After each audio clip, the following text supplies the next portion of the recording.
He's been known for eating the world's most bizarre foods. He's also a chef, restaurateur, and celebrated TV host. Now he's working to raise money for kids during Super Bowl weekend. Please welcome to DBL, Andrew Zimmern. Yes.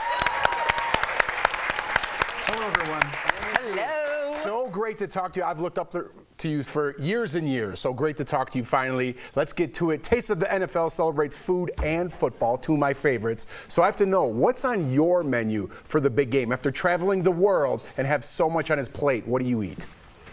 Well, I tend to do the very traditional, invite a lot of friends over to the house.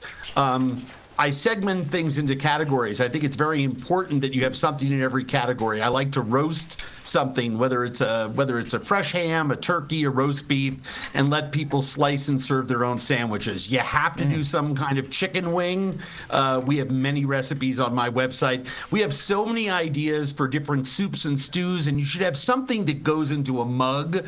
It's typically chili in most of the country come Super Bowl time. You have to have something in the chip and dip category.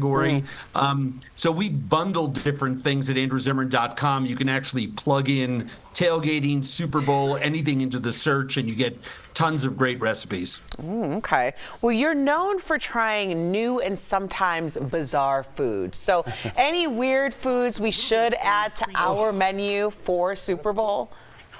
Well, I think one person's weird is another person's wonderful. In some parts of the country, oyster chowder in a big pot on the stove would be a very standard sort of thing. Yes. I live in Minnesota. It's not a very standard sort of thing. I don't think the Super Bowl time is a good place to introduce the kids to frogs' legs, right? It's the National Food Day. I mean, for decades, Thanksgiving was the biggest food day in America. Super Bowl Sunday eclipsed that about 9 years ago. It is our biggest food day, so there is no better time to remind people that there is a very large percentage of Americans who don't know where their next meal is coming from. I think it's no longer criminal. I think it's approaching genocidal that we have hungry people here in America. And it's a very important time for those of us who are in the social justice movement to restore food equity to all Americans, to make sure that people know that there are hungry children in America today. Wow. I mean, well said. I'm going to leave that there. Thank you so much. It needed to be said. Well, I'm looking above your name in Beaver Creek, Colorado. You're here in Colorado with us. So you know about some snow, and apparently snow is going to be coming to Denver this weekend. So I'm wondering, do you have any good comfort dishes that I could try this weekend and then pretend like I came up with it? Yeah, tons of them. I'm actually at a food and wine event here in Beaver Creek, and then flying out to Las Vegas next Wednesday.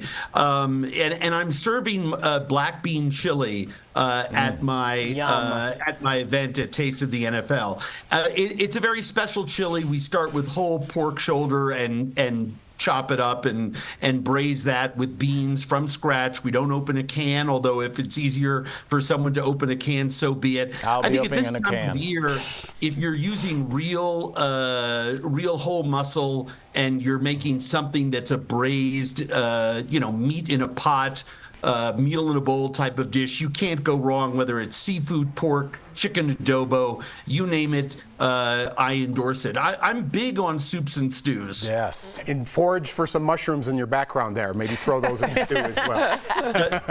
That's actually my house, and on the hill behind me is where all the ramps are, and we get lots of mushrooms. The dogs find them every year. Wow. See? I wasn't lying. So we got to get to this. You've been working with the Taste of the NFL for over 20 years now. That's great. What do you love working with them the most? What do you like the most about it? I think the mission is very important. Statistically, we can eliminate childhood hunger in America. It costs about $17 billion a year. That's a rounding error when it comes to our federal government budget. 0.0027. The idea that anyone is still for keeping children hungry, as I said before, is a genocidal choice because it disproportionately affects children of color and female children of color. So I mean, it's a triple whammy there of horrific proportions. Gen Youth specifically aims to end childhood hunger, student hunger. And that's a very important distinction because we have the distribution systems, schools that we're already delivering foods to. So if we get some equipment in there and start cooking meals and allow kids to participate in meal selection for free, 3 meals a day, we should, and 12 months a year, by the way, 365 days.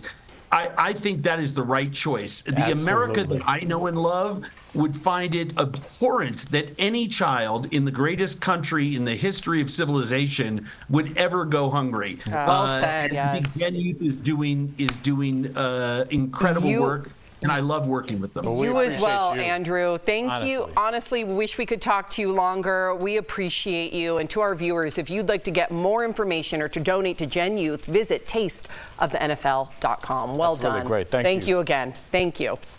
Thank you.